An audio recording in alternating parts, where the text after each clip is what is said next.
Bien le bonjour, bien le bonsoir à tout le monde. Je fais cette petite vidéo, enfin on verra bien comment ça va se tourner.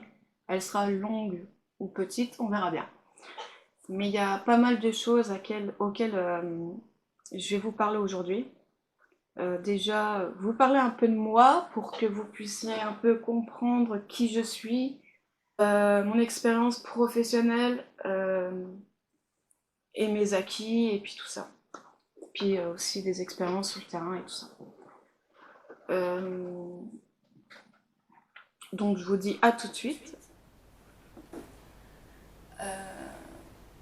Alors, déjà, pour commencer, depuis mon plus jeune âge, j'ai toujours été attirée par le paranormal. Le comment du pourquoi, je n'en sais rien. Mais quand on est attiré par quelque chose, bah, on est attiré quoi. Comme beaucoup de personnes d'ailleurs. Moi, ça a été le paranormal, d'autres, ça peut être l'astronomie, d'autres, ça peut être, je sais pas, les libellules, voilà.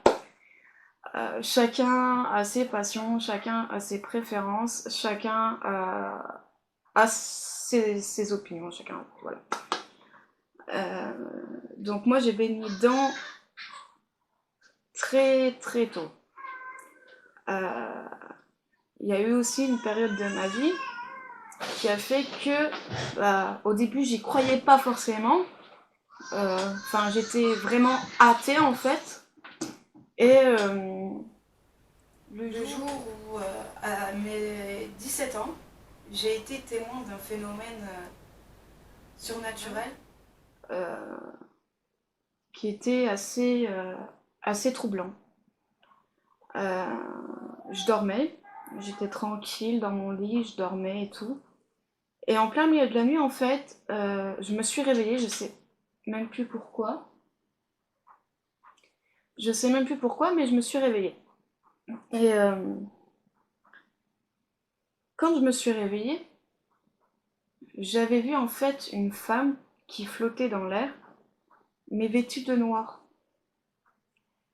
Je voyais son visage blafard et elle avait des yeux en fait de couleur bleue. Ça faisait bizarre et en fait j'ai pris peur, ce qui est normal, hein. J'ai pris peur et je me suis cachée sous la couverture en fait. Et je suis restée un moment sous la couverture et du coup, quand j'ai pris mon courage à deux mains pour regarder de nouveau, ben il n'y avait plus rien. Mais du coup, quand il n'y avait plus rien, j'en ai profité à ce moment-là de partir de mon lit et de descendre en fait au rez-de-chaussée pour voir le veilleur. Parce qu'il faut... En fait, si vous voulez, il y avait un veilleur parce que j'étais dans un foyer. Voilà. Et du coup, j'ai été le voir, je pleurais, enfin en fait j'étais en crise de panique, ce qui est normal à cet âge. J'étais en crise de panique et c'était pas à l'âge de mes 17 ans, je m'excuse, c'était à l'âge de mes 12 ans. Donc du coup, j'étais en crise de panique et le veilleur il comprenait pas pourquoi en fait. Et je lui explique la chose, mais en fait, le souci c'est que le veilleur ne m'a pas cru. Il a cru que j'étais en train de faire un cauchemar et que en fait j'étais pas vraiment réveillée et puis voilà quoi. En fait il m'a pas cru et il m'a dit qu'il fallait que je retourne me coucher. Sauf que le problème, bah j'ai pas pu fermer l'œil de la nuit, j'étais tétanisée, en fait voilà. J'avais personne pour me soutenir, et à 12 ans c'est quand même compliqué d'être témoin de ce genre de phénomène. Et et puis voilà quoi, en sachant quand même que j'avais vu cette dame, en fait je peux vous la décrire encore comme si c'était hier que je l'avais vue. En fait, elle avait une robe noire avec une espèce de capuche noire. On voyait en fait, je voyais qu'en fait sa peau en fait c'est simple. J'ai même pas fait prêter attention si elle avait des bras ou quoi. Mais en fait, ce que j'ai vu, c'est sa silhouette. Et je voyais en fait juste le visage. En fait, comme tout ça, c'était tout ça en fait c'était caché, et je voyais juste son visage là, qui était blafarde avec des yeux bleu clair. Alors franchement, ça m'a fait très très peur, et je me remémorais tout ça, et c'est que le pire, c'est que je voyais en fait une corde autour de son cou, et du coup, voilà, je me posais des questions et tout, et je me suis dit, punaise, on me croit pas en eux et tout, et du coup, je me suis dit, je vais essayer de trouver quelqu'un avec qui me confier. Et du coup, dans ce foyer, il y avait un autre bâtiment où il y avait des adolescents et des ados qui sont presque adultes en fait. Et je me suis confiée à eux le lendemain. Et je leur ai dit que j'avais... je m'étais réveillée en plein milieu de la nuit, enfin, je leur ai dit exactement ce que je vous dis là. Et ils m'ont regardé, je me rappellerai toujours, ils m'ont regardé d'un air étonné en me disant mais t'es pas au courant? Et je leur ai demandé bah au courant de quoi, je sais pas. Et il me fait ici c'était un ancien couvent et il y aurait une sœur qui s'était pendue. Et en fait j'étais choquée d'apprendre ce genre de choses. Vous voyez, j'ai toujours eu du mal à en parler. Et quand je reparle, j'ai encore les frissons, les poils qui s'hérissent et tout ça. Parce que c'était ma première expérience paranormale qui m'a marquée et elle me marquera toujours en fait. Et du coup, il m'a sorti ça comme ça et je me suis dit, mais pourquoi en fait? Pourquoi elle s'est montrée à moi? Pourquoi? Enfin, et j'ai jamais eu cette réponse. Elle s'est montrée qu'une seule fois.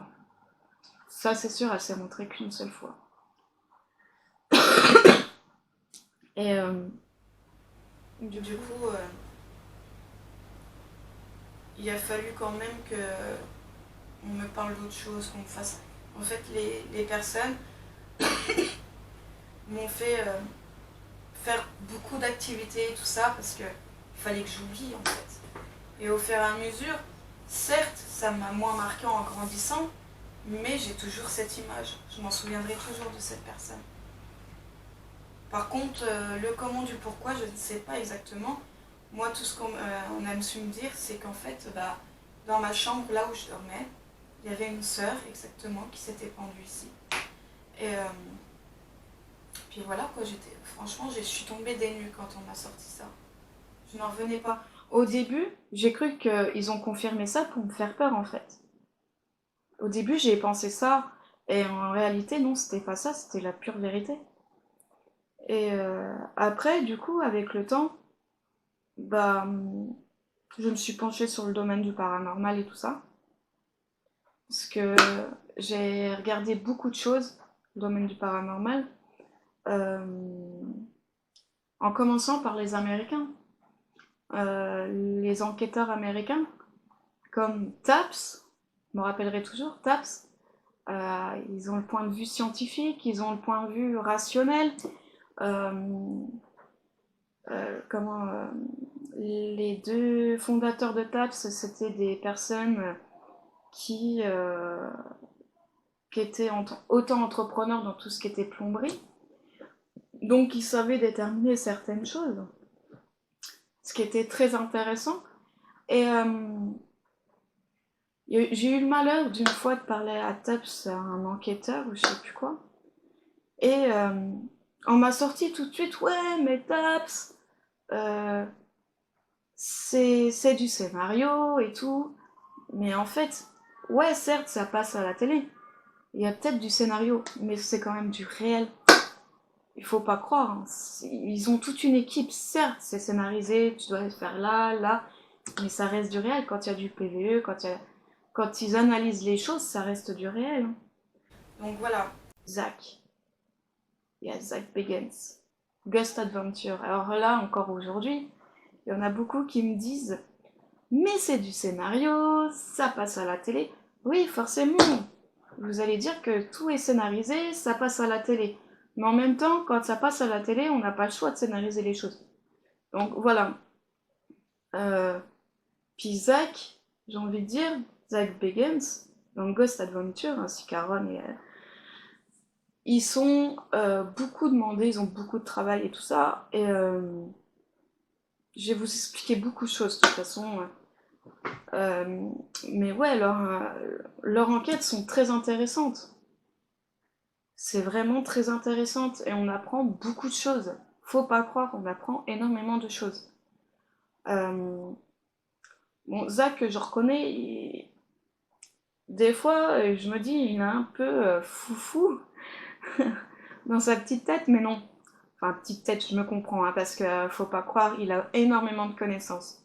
Mais non, en fait, il a raison, mais d'un côté, enfin, moi, ça me restreint un peu sur certaines choses qu'il fait, voilà. Je vais vous expliquer pourquoi.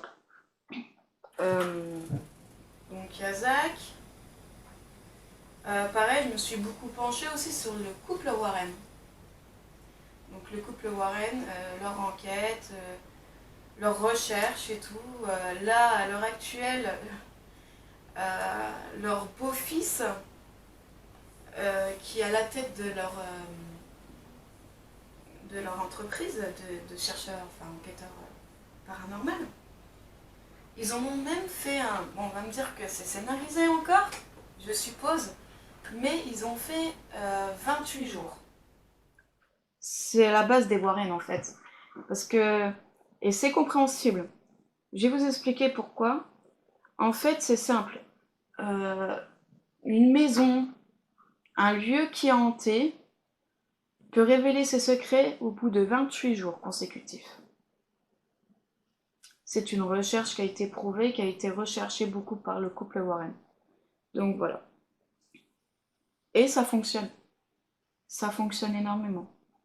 Parce que, regardez, je veux pas faire de pub ou quoi, hein, mais je vous invite à regarder 28 jours, c'est sur Netflix. Et vous allez voir, c'est magique. Bon, c'est sûr, 28 jours passés avec une entité malfaisante ou autre, c'est compliqué. Mais il y a des choses à faire. Donc voilà. Ensuite, parce qu'il n'y a pas que ça, hein, il y a beaucoup de choses à vous dire. Donc mes connaissances dans le domaine du paranormal sont énormes. Bon après, je connais pas non plus tout sur tout, mais j'ai pas mal de connaissances. Euh, Là, depuis que j'ai commencé la chaîne YouTube, donc depuis 2019, faut pas croire, entre-temps, je potassais tout ça, hein. Je regardais aussi des enquêteurs de France, mais le problème des enquêteurs de France, c'est pas comme en Amérique. Je ne sais pas pourquoi, en France, ils ne s'entendent pas. Ce qui est relativement dommage. C'est très dommage. Moi, j'aimerais bien que ça fasse comme en Amérique, bah, des enquêteurs qui s'entraident, tout simplement, et qui se soudent pour des recherches, en fait. Parce que notre but principal, c'est quoi? C'est d'avoir des preuves du surnaturel. Essayer, du moins. Après, je sais pas ce que vous en pensez, mais moi, j'estime qu'on devrait pas se manger, quoi. C'est tout. Moi, j'estime qu'on devrait tous s'entraider pour nos recherches. Voilà. Comme en Amérique, comme en Angleterre, comme n'importe où. Alors, sinon, ça c'était une petite parenthèse. Sinon, donc, du coup, de l'âge de mes 17 ans à là, j'ai fait beaucoup de recherches. J'ai regardé donc les enquêteurs qui sont en France. J'ai regardé beaucoup de sites web, beaucoup de forums, des bouquins. J'ai feuilleté tout partout. Et même mes connaissances, hein. À force, j'ai des connaissances qui sont assez typiques. Et j'ai eu aussi une, on va dire, une autre expérience. Je sais pas comment l'expliquer. En fait, à l'âge de mes 17 ans, je suis tombée malade. j'avais... en fait, c'est simple, j'arrêtais pas de vomir du sang. Je vais vous expliquer un peu le topo.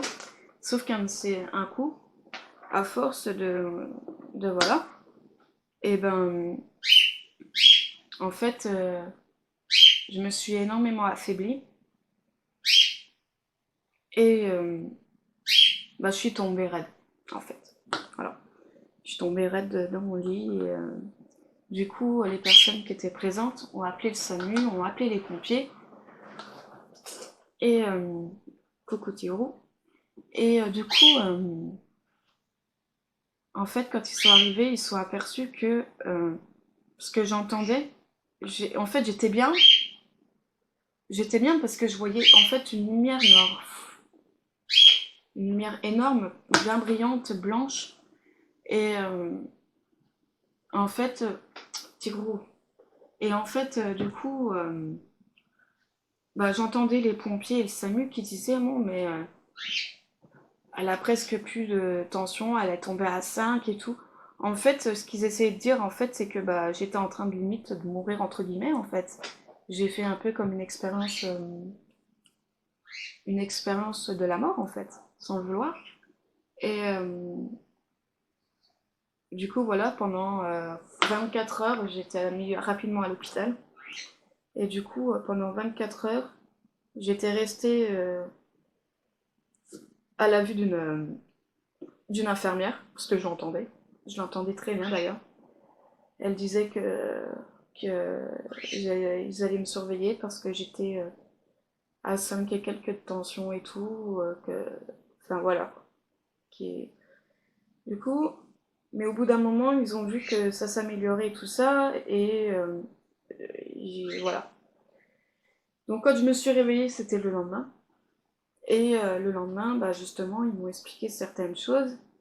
Et justement, j'ai fait un rapprochement. J'en ai pas parlé à eux, hein, du tout.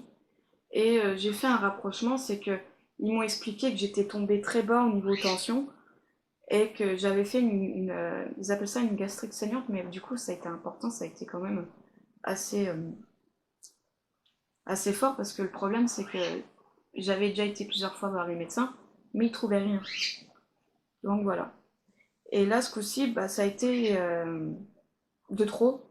Et du coup ils ont fait des examens et c'était une gastrite saignante qui était bien, voilà. Et du coup, ils m'ont expliqué que niveau tension, j'étais descendue très bas, qu'il fallait que je me repose, bon, et puis que j'allais avoir un régime très strict, et puis tout ça. Donc du coup, voilà, j'ai été sous traitement et tout, pendant plusieurs mois d'ailleurs. Et puis voilà, il y a eu beaucoup de choses comme ça. Donc je m'en suis remis à l'heure actuelle, heureusement pour moi d'ailleurs. Mais ça a été une expérience qui était plutôt bonne entre guillemets quoi, parce que j'ai pu voir cette fameuse lumière, parce que cette lumière, de toute façon, je pensais pas en fait que j'étais en train de mourir en fait, limite entre guillemets, et voilà. Ça c'est une deuxième expérience que j'ai eue par rapport à mon vécu. Euh, du coup après, donc ça allait mieux et tout, mais après je me suis beaucoup penchée encore sur diverses choses, des morts imminentes, combustion spontanée, et pas mal de choses, tout ce qui est base de surnaturel. Tout. Tout. Je connais encore pas tout, mais j'ai pas mal de connaissances. Comme là, je peux vous montrer aussi certaines choses. Donc là, le bouquin là, par exemple, celui-ci, il est chouette, hein. Mais ça, c'est tous les secrets du vaudou. Parce que faut pas croire, en 2019, quand j'ai commencé à vouloir faire des enquêtes, et ben, je me suis aperçue qu'il y avait beaucoup de tentacles, beaucoup de choses comme ça. Et du coup, malheureusement, Il y en a qui s'amusent à faire des choses qui sont royalement stupides. Excusez-moi, hein, mais c'est la vérité. Ils savent pas dans quoi ils mettent les pieds, ils y croient pas, et puis ils vont faire des choses. Et puis ils vont partir, ils vont penser qu'il n'y a rien eu, alors qu'en fait ils ouvrent des portails. Ils font venir des entités malsaines. Enfin tout ça. Donc j'étais... Enfin, je me devais pour moi de faire ce genre de choses-là, de prendre même des bouquins qui vont au-delà des connaissances de beaucoup de personnes, pour pouvoir ensuite visualiser, analyser, et ensuite voir s'il y a quelque chose de malsain. Je vous expliquerai ça à la suite, parce que à la clinique de Jeanne d'Arc, je me pose une question déjà. Vous voyez ? Donc, celui-là, c'est le secret du vaudou. Et c'est du vaudou haïtien. Je vais vous lire vite fait. Hein. Vite fait. Le vaudou est une religion africaine née au Dahomey, devenu aujourd'hui le Bénin. Le vaudou a évolué en Haïti, où chaque individu le considère comme une vie intérieure. Chacun d'entre nous a droit au bonheur et à l'épanouissement. L'objectif de ce livre, donc du mien, est de vous donner tous les moyens pour forcer les portes du destin et vous apporter une vie affective et sexuellement riche. La magie du vaudou a recours à des fluides, des énergies cosmiques et des forces de toute puissance qui peuvent vous aider dans tous les domaines de votre vie quotidienne. Amour, sexualité, famille, travail, argent, santé, protection, personnalité. Vous découvrirez quelques exemples des domaines traités et testés dans cet ouvrage que vous pouvez mettre en pratique pour améliorer votre vie et celle de vos proches, et pour vous aider à retrouver la joie de vivre.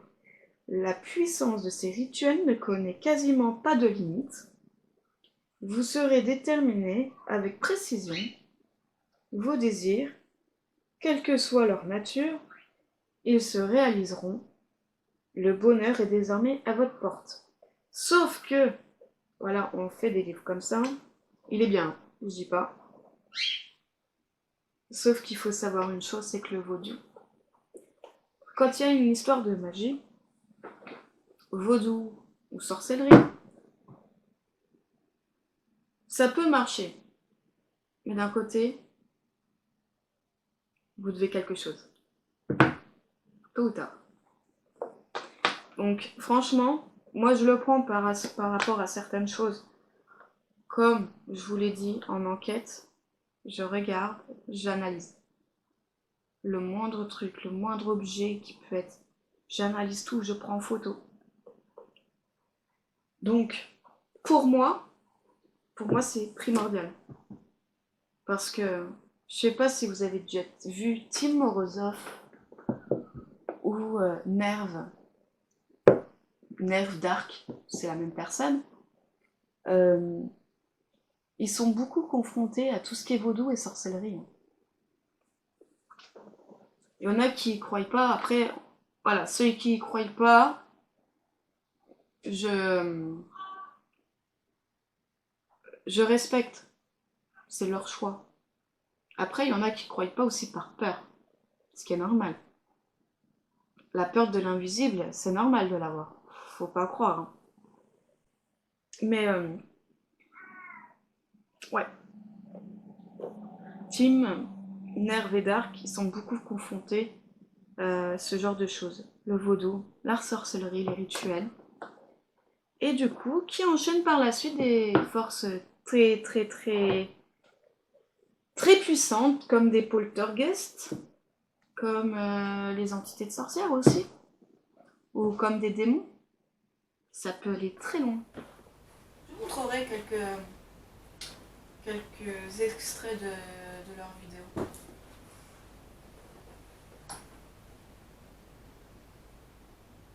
Après, bon, je vous rassure, hein, je sais pas pour pratiquer du vaudou hein, ou de la sorcellerie. Hein. On est bien d'accord là-dessus. Hein. Après, j'ai ce livre-là. D'ailleurs, j'espère, je les montre assez loin quand même, parce que justement, je sais qu'il y a des personnes qui seraient capables de relever les noms et tout ça de mes bouquins pour ensuite les tester. Mais ça, c'est de l'inconscience en fait. Je vous le dis clairement, c'est de la conscience. Que vous soyez athée, croyant ou pas du tout croyant, je vous le dire, ça, faire ça pour pouvoir tester, prendre des bouquins comme ça, pour tester des rituels ou du vaudou ou des trucs comme ça, franchement, vous êtes inconscient. Vous ouvrez une boîte de Pandore. Enfin bref. Donc quoi qu'il arrive, si je dois flouter, on floutera. Hein. Je vous le dis tout de suite. Je veux pas qu'il y ait de conséquences derrière. Parce que je veux pas dire, en ce moment, il y a beaucoup de livres comme ça qui partent vite. Donc ça, c'est le livre de la magie noire et des pactes. Parce qu'il faut savoir que si vous faites un rituel, ou du voodoo, ou de la sorcellerie, de la magie, hein, que ça soit bon ou mauvais, hein, vous faites un pacte avec les puissances. Naturellement, quand c'est de la magie noire, vous faites un pacte avec soit des démons, soit avec le diable, qui peut s'appliquer à n'importe quel moment de votre vie. Voilà. Alors, je vais vous lire vite fait derrière.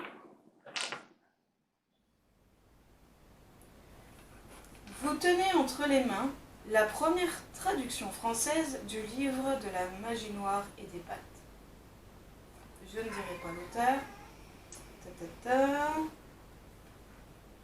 En tout cas, ça date de 1910. Hein, ce que je vous dis. Bien que méconnu en France, cet ouvrage constitue encore aujourd'hui l'un des plus éminents guides traitant l'occultisme, de théurgie et de goétrie. Il s'appuie sur de nombreux grimoires anciens, connus ou moins connus, en décortiquant leur histoire et réfutant ainsi au passage de nombreuses légendes et clichés qui les entourent. Fort de ce savoir,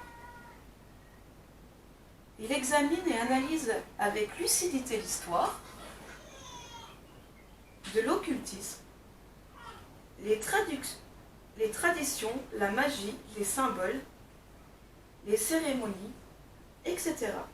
Et n'hésite pas à reconsidérer leurs fondements théologie pour mieux les comprendre et corriger. Celui qui doit l'être, bien que son titre puisse rebuter certains, ils auraient tort de s'y arrêter, tant cet ouvrage constitue une base plus que bienvenue à l'étude de tous les anciens grimoires, tant de théurgie que de goétrie. Donc je vous dis, hein, je vous cache pas, l'auteur quand même. L'auteur est né en 1857 et il est mort en 1942. Donc c'est quand même un ancien. D'accord ? Il sait beaucoup de choses. Il a étudié cette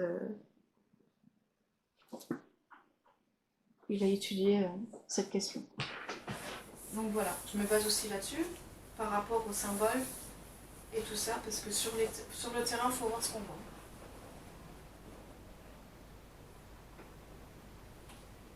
J'ai aussi celui-ci. Le livre noir de la sorcière, ou l'art d'invoquer les démons en toutes circonstances. Je ne dirai pas le nom de l'auteur, mais je vous lis l'arrière, le résumé. Le saviez-vous? Selon votre date de naissance, il vous est attribué un démon personnel. Est-ce que vous le saviez ça? Vous pouvez affronter cette force diabolique pour déjouer son action ou la repousser grâce à une formule de protection, mais vous pouvez aussi profiter de sa présence, tout comme de celle de son homologue angélique, pour mettre en œuvre certaines opérations magiques. Enfin, il est permis d'invoquer ces démons en cours d'une cérémonie complexe et dangereuse. Je précise, complexe et dangereuse. Bien d'accord. Nous vous en donnerons ici les grandes lignes afin de poursuivre plus avant vos recherches. Si vous en avez le goût, le courage et l'audace, vous retrouvez semaine après semaine tous les démons regroupés par ordre, avec leur nom, leur sceau, leur utilité et leur influence, ainsi que les anges qui les combattent. Donc voilà. Mais dans ces livres,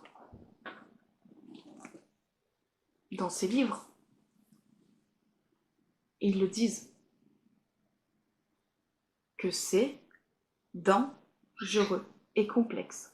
Mais surtout, mémorisez que c'est dangereux. Alors, si vous retrouvez, admettons, un de mes livres, ne le faites pas. Soyez responsable quand même.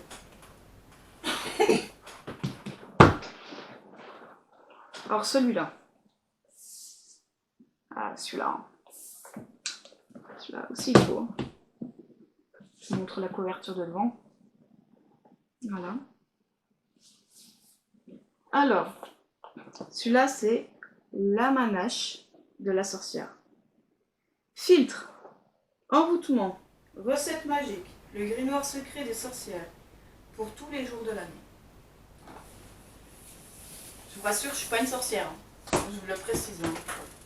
C'est juste que moi, j'ai tout ça, c'est pour analyser sur le terrain et tout ça, enfin bref, pour avoir, voilà. Parce qu'il ne faut pas croire, je vous expliquerai tout ça après, mais il y a tellement de choses à vous dire, voilà. Chaque jour nous offre une chance, mais laquelle?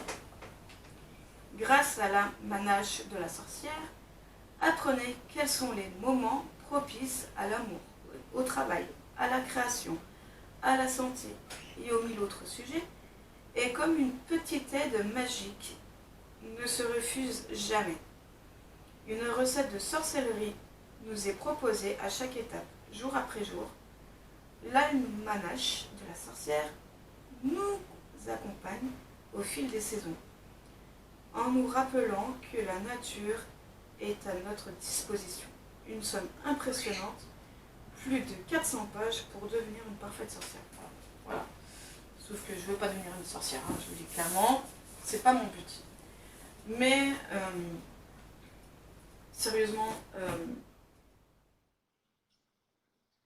après nous, en tant qu'enquêteurs, on peut avoir l'aide de sorcières.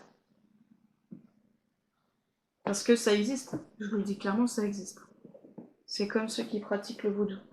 Sauf que c'est très rare déjà. Vaudou, voyant et tout ça, ça existe. Ça reste du monde surnaturel que je vais aussi vous expliquer parce que j'ai pas mal de connaissances. Le problème du médium, de la voyance et beaucoup de choses, et vaudou et compagnie, c'est que déjà, il y a beaucoup d'escrocs. Et ça, c'est encore une autre partie. Passons à la suite. Ah. D'ailleurs, comme vous pouvez voir, c'est pas pour rien que je les ai mis là. Ensuite, j'ai le grimoire du roi Salomon.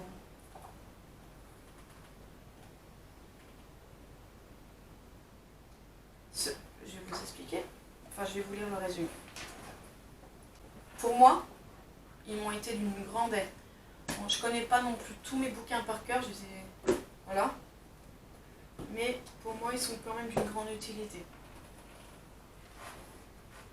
Déjà pour le terrain, pour les à-coups après, pendant aussi. Dans cette vidéo, je vais faire un global. Je vais pas aller dans trop les détails non plus. Je vais vous faire un global. Mais ça peut durer, la vidéo peut durer peut-être 1 heure voire 2 heures, on verra bien. Mais c'est vraiment très intéressant en fait. Donc j'espère que vous allez bien écouter cette vidéo et puis de la liker surtout. De la partager et puis de la commenter. Si ça peut vous aider. Alors, le grimoire de Salomon. Résumé. Selon l'histoire mythique du document tel qu'attesté dans son introduction, Salomon a écrit le livre pour son fils Roboam, et lui a ordonné de cacher le livre dans son sépulcre lors de sa mort. Après plusieurs années, le livre fut découvert par un groupe de philosophes babyloniens qui s'affairait à repérer la tombe de Salomon. Personne ne put interpréter le texte jusqu'à ce que l'un d'eux, je dirais pas le nom, suggère de prier Dieu afin de comprendre le texte. L'ange du Seigneur lui est apparu et lui a fait promettre de garder le texte caché des personnes indignes et malfaisantes. Après quoi il fut capable de lire le texte clairement, je dis pas le nom, a ensuite effectué une conjuration sur le livre dictant que les personnes indignes, mal avisées et ceux qui ne craignent pas Dieu n'atteindront pas les effets désirés des expérimentations qui y sont inscrites. Le livre contient des conjurations, invocations et malédictions pour invoquer et contraindre les esprits des morts et des démons, afin de les forcer à faire tout ce que l'on veut. Il décrit aussi comment trouver les articles volés, devenir invisible, obtenir des faveurs et de l'amour, etc. Le livre décrit différentes purifications que l'opérateur nommé exorciste devrait entreprendre, comment il devrait s'habiller, comment les instruments de magie utilisés lors de leur opération devraient être construits et quels sacrifices d'animaux devraient être faits envers les esprits. Alors, très intéressant, surtout pour les symboles aussi. Mais il y a beaucoup de choses. Mais vous savez, tout ce qui est sorcellerie, il faut vraiment pas le faire. Parce que nous, enquêteurs ou médiums, des monologues et tout ça, après c'est nous qui subissons, même les exorcismes. Faut pas croire, hein. Les exorcistes aussi. Hein. Parce qu'il existe les exorcistes. Moins, mais ça existe encore. Donc là, nous avons aussi les rituels et symboles vaudous. Voilà, hein, je vous fais pas le dessin. Hein. En gros, ça dit ce qu'il dit, hein, les rituels et symboles vaudous. Voilà. Donc sur les lieux, ça m'aide beaucoup. Bon là, c'est aussi notre connaissance. C'est les châteaux hantés de France.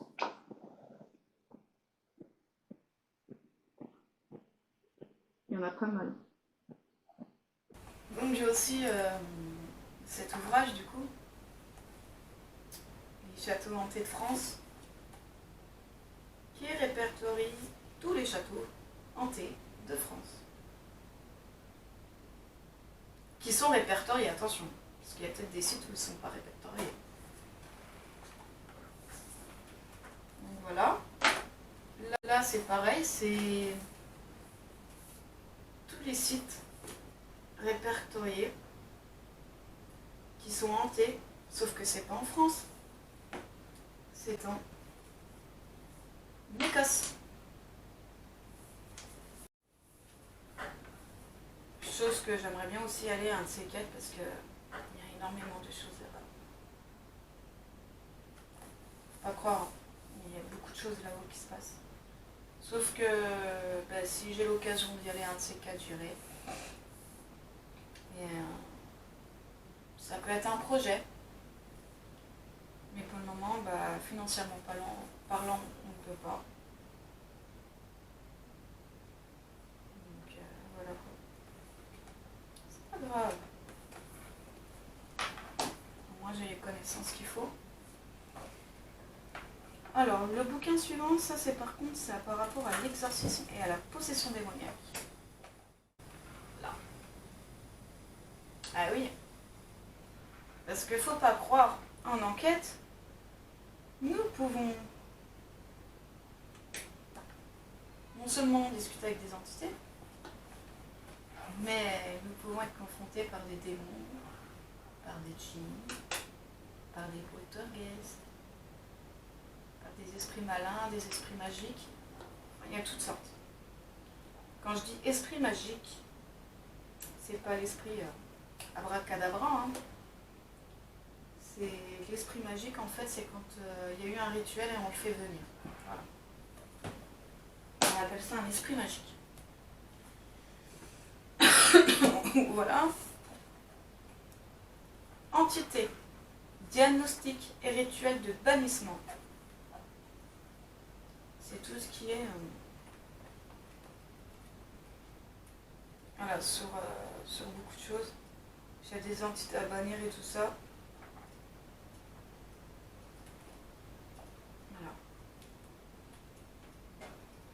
Et ça diagnostique quel genre d'entité on fait face, si c'est un poltergeist ou pas. Et pareil, hein, dans les poltergeists, il y a plusieurs types, il y a plusieurs catégories. Il y en a 4-5 de mémoire. Bon, sachant que 4-5, c'est l'extrême. Jusqu'à entraîner une mort. Ah ça c'est une enquête paranormale. Ça, c'est des enquêteurs qui ont fait un bouquin. Voilà. Qui est très intéressant aussi. Je vais vous lire. Depuis plus de 20 ans, je sillonne la France, caméra à l'épaule, pour filmer des lieux et recueillir les témoignages, souvent incroyables, de ceux qui y vivent des situations aussi inexplicables que mystérieuses. Ce sont les hasards du métier de journaliste qui ont fait de moi le témoin régulier de phénomènes dits paranormaux. Ce livre est un véritable condensé de mes 20 années d'enquête sur le terrain, qui apporte un éclairage nouveau sur des phénomènes tels que les maisons hantées, la communication avec l'au-delà, les guérisons miraculeuses, les ovnis ou encore les apparitions de la Vierge. Dans Paranormal, j'ai voulu faire le lien entre le visible et l'invisible, interroger certains mythes toujours d'actualité, vous révéler quelques mystères toujours inexpliqués et démêler le vrai du faux, démasquer les supercheries qui ont émaillé le fleuve pour toujours tranquille du surnaturel. Voilà, parce qu'en fait, il faut savoir aussi, parce qu'il y en a qui m'ont aussi traité de fakeuse, hein, je vous le dis, jusqu'à m'insulter, jusqu'à vouloir que j'enlève toutes mes vidéos que j'ai fait. Non, ça sera jamais fait déjà, je leur ferai pas ce malheureux plaisir.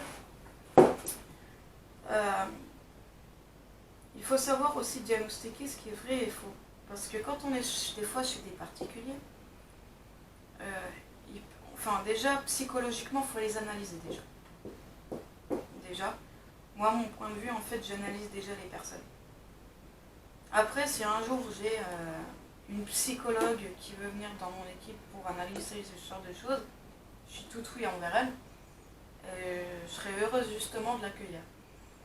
Parce qu'il ne faut pas croire, il y a des particuliers qui ne sont pas forcément bien dans leur tête. D'accord ? Donc voilà. Après, je ne dis pas tous, attention, je ne dis pas tous, mais certains, il faut faire vraiment très attention. Avant de faire une enquête chez un particulier, moi je vais procéder comme ça.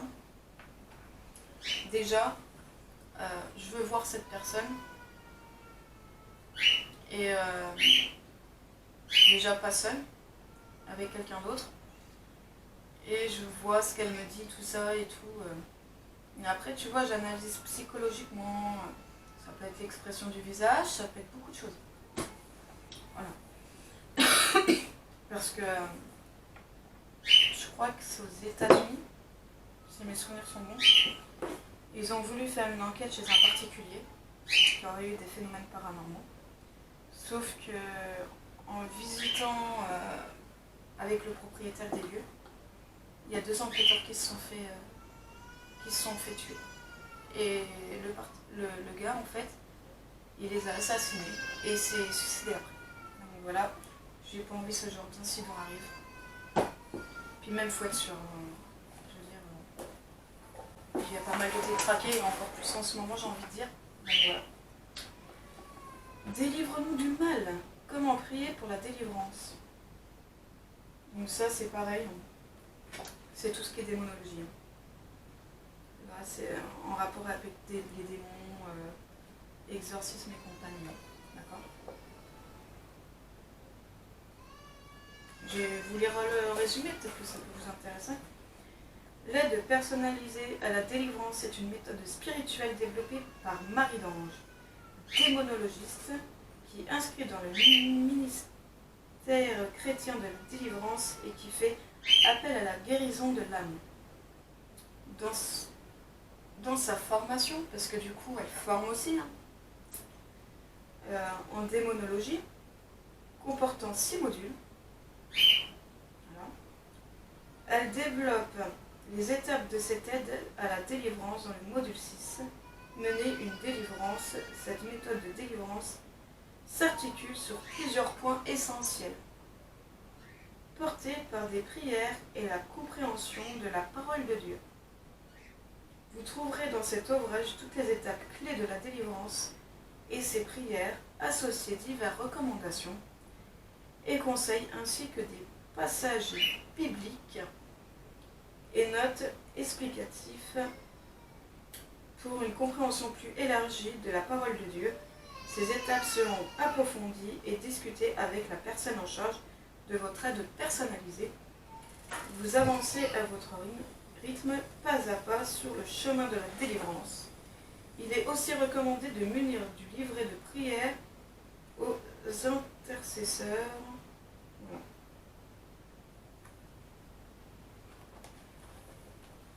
Ne vous inquiétez pas. Donc là, après, oui, bah, ça c'est tout ce qui est mythe et légende. Il y a tout ce qui est Bretagne.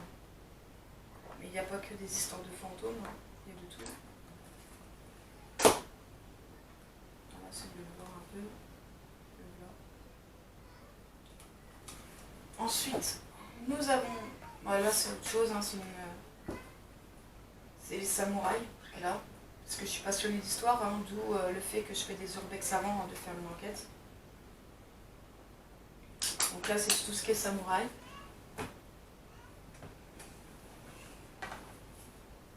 Hop. Là, c'est la Grande Guerre de 1870. Tout ça, là. Qui est très intéressant aussi. Bon, c'est de l'histoire, comme je vous dis.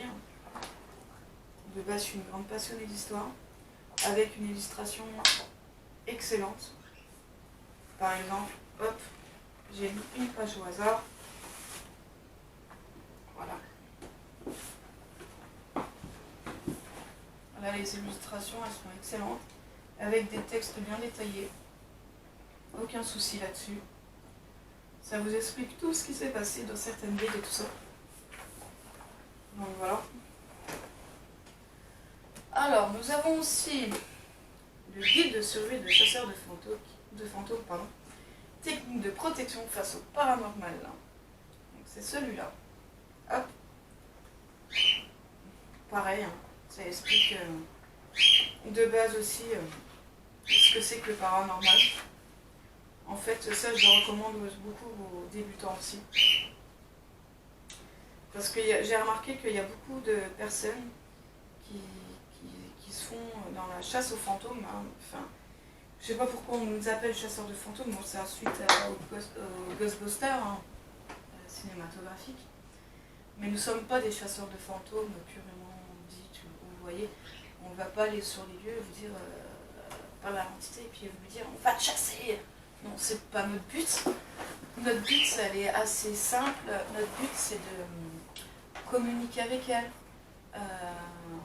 Si elle en a envie, hein, parce que l'entité aussi, on ne peut pas la forcer à vouloir communiquer. Elle peut avoir plus facile à communiquer avec certaines personnes, ou pas. Ou tout simplement, elle n'a pas envie de communiquer. Il y a beaucoup de choses en fait qui font que. Donc, voilà. Après, on ne peut pas forcer ce genre de choses. Donc, voilà. Donc, pour ma part, je ne suis pas une chasseuse de fantômes, je suis plutôt une enquêtrice ou investigatrice dans le paranormal. Voilà. Ensuite, j'ai les rituels de purification de lieux. Voilà. Ça veut dire ce que ça veut dire, c'est pour libérer le lieu. Rituel de protection. Voilà.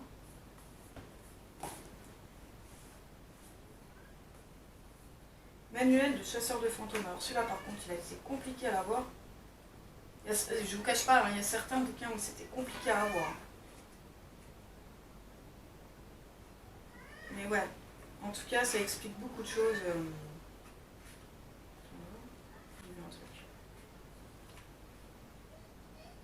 Il y a un truc aussi qu'il faut que je vous explique vite fait, parce que je viens de voir l'image.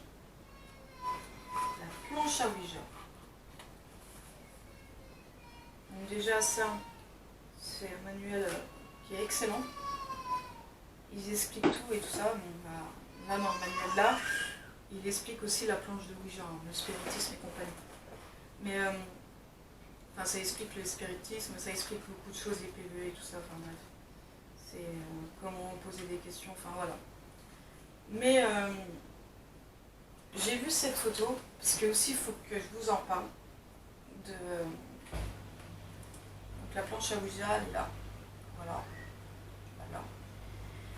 Et le souci, c'est que déjà, je vous dis tout de suite, c'est que sur ma chaîne, vous ne verrez jamais de planche à Ouija. Pourquoi ? Déjà, pour commencer, il faut savoir s'en servir. Après, avec mes connaissances, je pourrais savoir m'en servir. Vous voyez ? Sauf que j'ai pas envie que ma famille trouve la planche. Un jour, hein, il suffit d'une seconde d'inattention, trouve la planche et s'amuse avec. D'ailleurs, il y a une polémique là-dessus, c'est que même King Jouet ont vendu des planches à Ouija. Ce qui est ridicule, ce qui est... Enfin, c'est inconscient de leur part en fait. Parce que la planche Ouija, bon, quand on sait l'utiliser, à bon escient, ça peut marcher. D'accord ? Mais il y a énormément de risques. C'est un matériel qui est extrêmement dangereux. Si vous ne faites pas les choses correctement, parce qu'il y a des choses à faire, vous pouvez vous mettre en danger. Et ça, sincèrement. À cause d'une planche à Ouija, il y a eu des personnes qui sont mortes de possession. Je ne sais pas si vous vous rendez compte, mais il y a des personnes qui ont été possédées par la planche à Ouija, malgré qu'ils ont que des exorcismes, que des personnes ont voulu les aider, ils n'ont jamais pu réussir à les aider. Il y a certains, oui, mais il y en a beaucoup, la plupart du temps. Tout le monde croit que quelqu'un qui est possédé peut vite s'en remettre et tout, c'est dans une... Alors déjà, je vous le dis tout de suite. Une possession ne peut pas être guérie comme ça du jour au lendemain. Un exorcisme, c'est pas comme dans les films, ça dure une journée.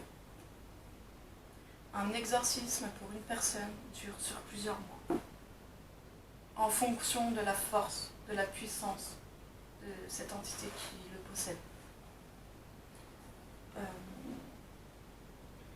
Pareil, sur cette planche, sur la planche Ouija, il faut savoir que il y a un démon en particulier qui aime bien de se montrer par rapport à celle-là. Savez-vous quel est ce démon? Alors, je vous donne un petit indice. Commence par un Z.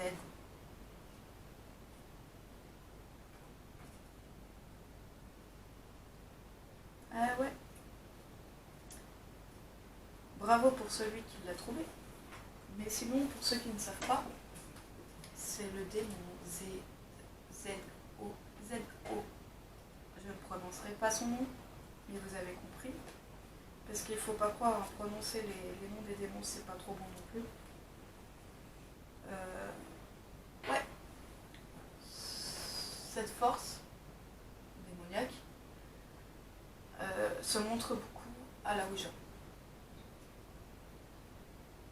D'ailleurs, si vous êtes confronté à ce genre de choses, il faut direct couper cette conversation. Mais couper correctement, en fermant la porte. Surtout ça, en fait. C'est pas ouais, bah, je laisse tout sur place, je m'en vais. Non. C'est. Faut leur dire, je ne veux pas de vous, je ne veux pas discuter avec vous. Je vous dis au revoir, net, précis, autoritaire, point. Voilà.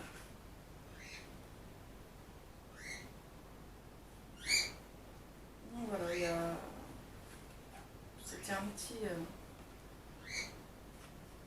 truc aussi que je voulais parler, la planche à Ouija. Et après, si vous souhaitez que je fasse plus précisément sur certaines choses, sur le matériel, les planches à Ouija, la purification des lieux, la purification des objets aussi, parce que la purification peut être aussi des objets. Beaucoup de choses, j'ai énormément de connaissances, hein. Je connais même ce que c'est qu'une boîte à 10 boucles et tout ça et compagnie. Je connais pas mal de choses. Alors, là ici nous avons les recettes secrètes de Druides. Alors, Druides, il y en a qui vont me dire oh, elle a regardé Merlin. Mais non. Il existe des druides. En fait, c'est des guérisseurs par les plantes naturelles, tout simplement.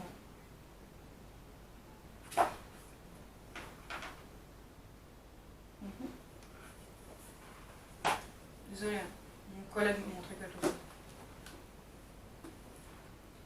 Là, nous avons le livre des esprits. Alors ça, c'est justement en rapport avec la Ouija. D'accord ? Les questions à poser, tout ça, quoi sert la planche à Ouija, les avertissements et tout. Ça, vous pouvez lire. Très intéressant, moi j'ai beaucoup aimé.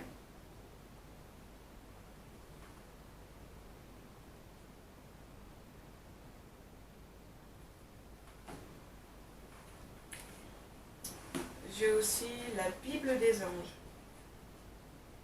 que j'ai beaucoup, que j'aime bien aussi.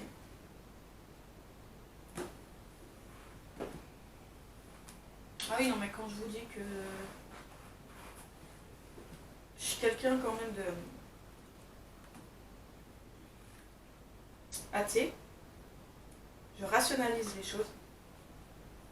Mais quand on ne peut pas rationaliser les choses, il faut quand même aller dans le spirituel. Voilà.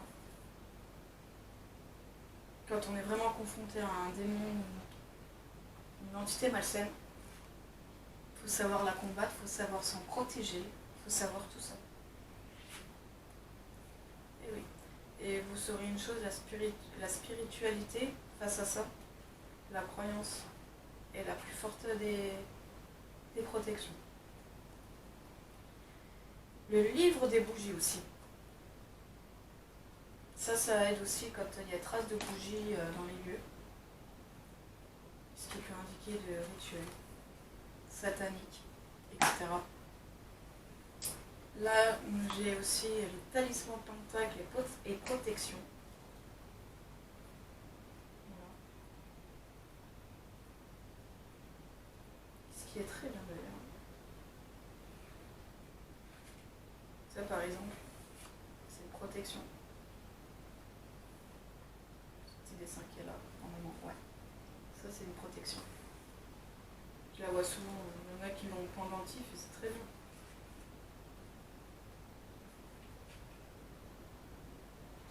Je vous parlerai des protections aussi. Parce qu'il y a pas mal de protections, peut-être que vous connaissez ou pas. Il y a beaucoup de choses que j'oublie. Lilith, la reine des sorcières. Voilà. Il faut savoir que dans le surnaturel, il faut beaucoup se documenter. Tout ce qui est démon et tout ça, parce que il y a certains, je pense qu'il y a certains enquêteurs qui se documentent pas assez. Et le jour qu'il leur arrive un problème, en fait, ils sont un peu bloqués, malheureusement. Et moi, je préfère avoir déjà tout sur place, d'être déjà bien beaucoup de connaissances, vous voyez, pour ensuite, s'il y a un problème, agir tout de suite, en fait. Je ne sais pas si vous comprenez, mais en fait, quand il y a quelque chose de malsain qui vient, il ne faut pas attendre pour savoir ce que c'est, machin. En fait, quand on est dans une enquête, s'il y a quelque chose de malsain, il faut savoir l'identifier, diagnostiquer le problème, et de s'en protéger, et au pire de s'en débarrasser. Donc voilà. Bon, c'est sûr, on ne peut pas faire ça non plus sur... voilà, mais en fait, minimiser au maximum les dégâts. Parce qu'il ne faut pas croire, il y a beaucoup d'enquêteurs, surtout à l'heure d'aujourd'hui, on voit bien, parce qu'à l'heure actuelle, j'essaye de faire des commandes aussi pour le matériel d'enquête et tout ça, mais en ce moment c'est beaucoup rupture de stock et tout ça. Et en fait, j'ai su qu'il y a eu beaucoup de groupes qui se sont formés, même des gens qui sont tout seuls, qui se forment en tant qu'enquêteurs paranormal, chasseurs de fantômes et compagnie. Sauf qu'il y en a qui doivent y aller soit sur le jeune mode, ou qui doivent y aller tête baissée droit dedans. Sauf que le problème, c'est que c'est bien, mais en fait, il faut avoir un minimum de connaissances. C'est ce que je disais à mon collègue, c'est qu'il faut avoir un minimum de connaissances quand même. Parce que si tu plonges là-dedans et que une force, il y a des forces qui sont incroyables. Un poltergeist, si tu... quelqu'un de novice dans ce domaine, qui va dans un lieu abandonné, seul, la nuit, et qui se retrouve face à un poltergeist de type 4 ou de type 5, il fait quoi? En sachant que ce genre de poltergeist peut le tuer. En fait, un poltergeist de type 5 ou type 4, c'est un peu un démon, en gros.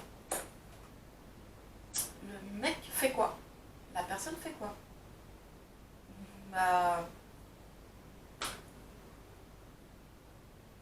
Il y a juste à prier pour qu'il puisse sortir. Vivant. Voilà.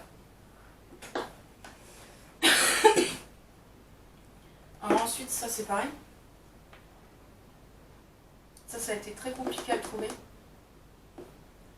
Là, c'est un bouquin sur les djinns et les démons. Les djinns.